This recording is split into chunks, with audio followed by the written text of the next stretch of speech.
Assalamualaikum warahmatullahi wabarakatuh. Hamdan wa syukranillah, salatan wassalaman ala rasulillah, amma ba'. Hai soleh dan soleha semua, apa kabar di rumah hari ini? Semoga soleh dan soleha semua selalu dalam keadaan baik dan sehat selalu. Ustazah hari ini kembali menemani soleh dan soleha semua belajar pendidikan agama Islam. Semoga pelajaran ini menyenangkan dan bermanfaat untuk soleh dan soleha semua. Nah, hari ini kita memasuki bab 2, yaitu tentang beriman kepada kitab Allah. Soleh dan soleha semua, perlu Ustazah informasikan bahwa kemungkinan besar minggu depan kita akan ulangan harian tentang bab 2 ini. Oleh karena itu, silahkan soleh dan soleha simak dengan baik video ini, dan jangan lupa membaca buku paketnya, dan juga belajar untuk menjawab soal-soal yang ada di buku paket tentang bab ini, agar nilai yang akan soleh dan soleha dapat semuanya akan mendapatkan hasil yang maksimal. Karena nantinya soal yang akan Ustazah berikan tidak akan jauh-jauh dari penjelasan Ustazah di video ini dan penjelasan yang ada di buku paket Soleh dan Soleha. Baiklah Soleh dan Soleha, langsung saja kita mulai pembahasan untuk bab 2 ini tentang beriman kepada kitab Allah dengan sama-sama kita mengucapkan Bismillahirrahmanirrahim. Nah, soleh dan soleha pasti ingat kan cerita tentang Nabi Muhammad SAW yang waktu itu berada di Gua Hira dan beliau menerima wahyu dari Allah Subhanahu wa Ta'ala yang disampaikan melalui malaikat Jibril, yaitu berupa wahyu pertama surah Al-Alaq ayat 1-5. Nah, itu wahyu tersebut adalah kitab suci Al-Quran. Nah, perlu diketahui bahwa bukan hanya Nabi Muhammad SAW saja yang mendapatkan kitab suci, tapi juga ada nabi-nabi terdahulu yang juga mendapatkan kitab suci. Nah, siapa saja nabi tersebut dan apa saja nama kitab suci dari nabi tersebut yang wajib kita imani akan dibahas di bab ini. Baiklah soleh dan soleha semua, yang pertama adalah meyakini adanya kitab suci. Nah, soleh dan soleha semua, Nabi dan Rasul diutus Allah ke muka bumi ini adalah untuk membawa umat manusia menuju jalan yang lurus. Nah, oleh karena itu Nabi dan Rasul dibekali dengan membawa ajaran yang pada umumnya adalah tentang tauhid dan hukum. Nah, tauhid adalah agar manusia dapat menyembah Allah dan menjauhi dari mempersekutukannya. Nah, kemudian hukum adalah sebagai pedoman kehidupan bagi umat manusia. Nah, di dalam surah Al-Baqarah ayat 4 dan 136 dijelaskan bahwa kita sebagai orang-orang beriman wajib mengimani Al-Quran, mempercayai Al-Quran, dan kitab-kitab sebelumnya yang telah diturunkan kepada nabi-nabi terdahulu. Lanjut, yang kedua adalah tentang kitab-kitab yang diturunkan kepada para nabi. Nah, soleh dan soleha semua, seperti yang telah dibahas sebelumnya, bahwa kita wajib mengimani Al-Quran dan kitab-kitab sebelumnya. Oleh karena itu, kita juga wajib tahu nama-nama dari kitab-kitab tersebut. Yang pertama adalah kitab Zabur yang diturunkan kepada Nabi Daud alaihissalam dan dijelaskan di dalam surah An-Nisa ayat 163. Kemudian yang kedua adalah kitab Taurat yang diturunkan kepada Nabi Musa alaihissalam yang dibahas di dalam Quran surah Al-Maidah ayat 46. Kemudian juga kitab Injil yang diturunkan kepada Nabi Isa alaihissalam yang dibahas juga di dalam surah Al-Maidah ayat 46. Kemudian kitab Al-Quran yang saat ini kita pegang bersama, yang saat ini kita pelajari bersama, diturunkan kepada Nabi Muhammad SAW yang dibahas dalam Quran surah Al-Insan ayat 23. Nah, selain keempat kitab yang telah Ustazah sebutkan tadi dan juga yang tertulis di buku paket Soleh dan Soleha semua, ada banyak lagi kitab-kitab yang wajib kita imani, tetapi untuk mengimani namanya hanya diwajibkan terhadap 4 kitab ini saja. Nah, kita ulang lagi. Yang pertama adalah kitab Zabur kepada Nabi Daud, yang kedua adalah kitab Taurat kepada Nabi Musa, yang ketiga adalah kitab Injil kepada Nabi Isa, dan yang keempat adalah kitab suci Al-Quran yang diturunkan kepada Nabi besar Muhammad SAW.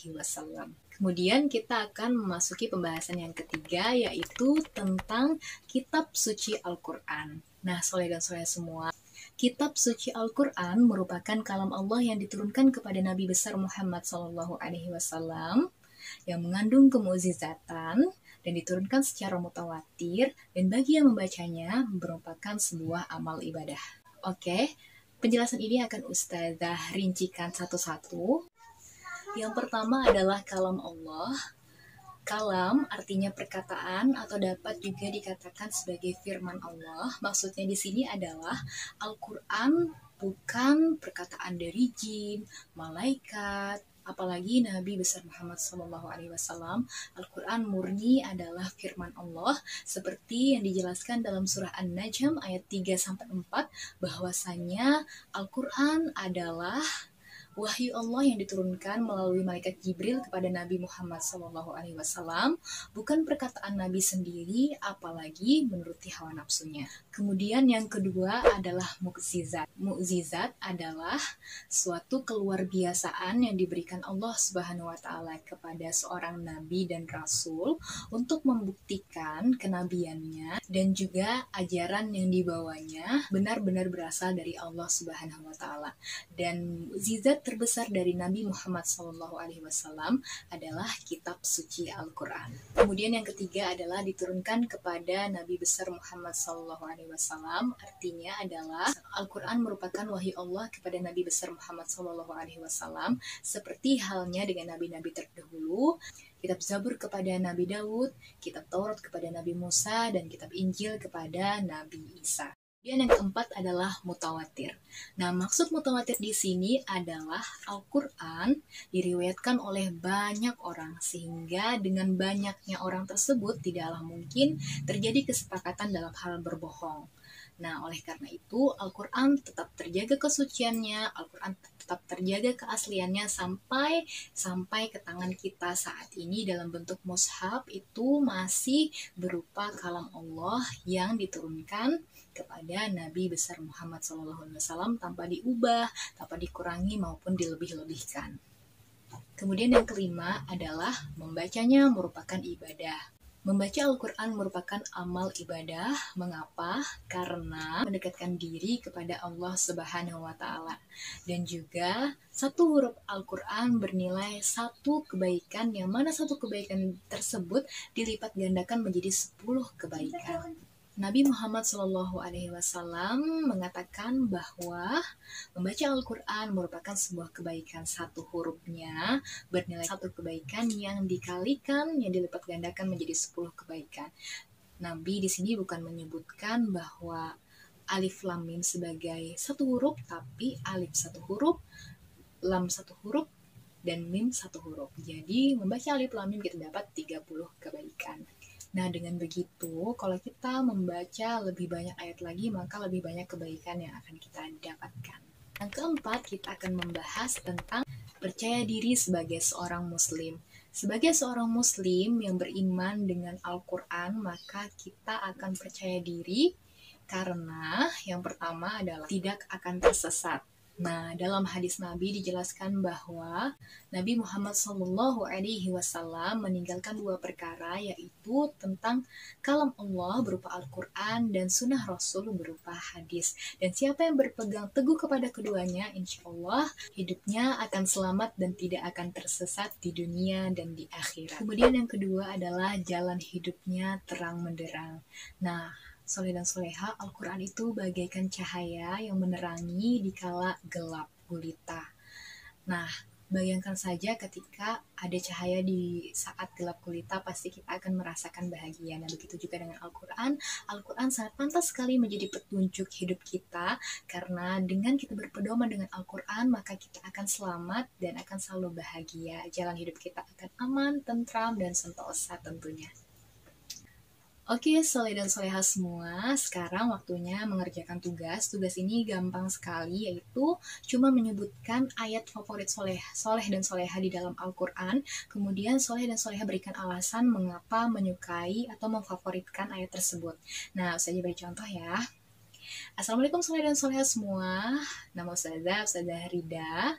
Ustazah sangat menyukai surah Al-Baqarah ayat 25, karena di sana Allah Subhanahu wa taala berfirman bahwasanya orang-orang yang beriman dan beramal soleh akan diberikan tempat di surga yang mana di dalamnya akan penuh sekali dengan kenikmatan. Nah, Ustazah suka dan favorit sekali dengan ayat ini karena ayat tersebut memberikan motivasi kepada Ustazah untuk selalu beriman dan memperbanyak melakukan amal soleh. Nah, sekarang giliran Soleh dan Soleha menyampaikan ayat favorit Soleh dan Soleha di dalam Al-Quran dan alasannya. Silahkan Soleh Soleha pilih salah satu, ingin menyampaikannya lewat video kah, atau ingin menyampaikannya lewat VN kah, atau ingin menyampaikannya lewat tulisan saja terus dipoto dengan Ustazah. Itu tidak masalah, silahkan pilih saja, walaupun juga membuat video yang biasa saja, karena Ustazah cuma ingin mengetahui ayat favorit Soleh dan Soleha dan alasan Soleh Soleha menyukai ayat tersebut. Jadi silahkan pilih media apa yang ingin soleh-solehah gunakan. Nah, sampai di sini dulu pembelajaran hari ini. Ustazah berharap pelajaran ini bermanfaat untuk soleh dan soleha agar dapat menjawab pertanyaan nanti dengan maksimal, dan juga Ustazah juga sangat mengharapkan agar pelajaran ini juga membentuk pribadi soleh dan soleha untuk menjadi muslim yang selalu beriman dengan Al-Quran, sehingga akan selalu bangga menjadi seorang muslim baik saat ini maupun saat dewasa nanti. Nah, Ustazah mohon maaf jika terdapat salah dan khilaf dalam video ini. Sampai di sini dulu. Terima kasih atas perhatiannya. Wassalamualaikum warahmatullahi wabarakatuh.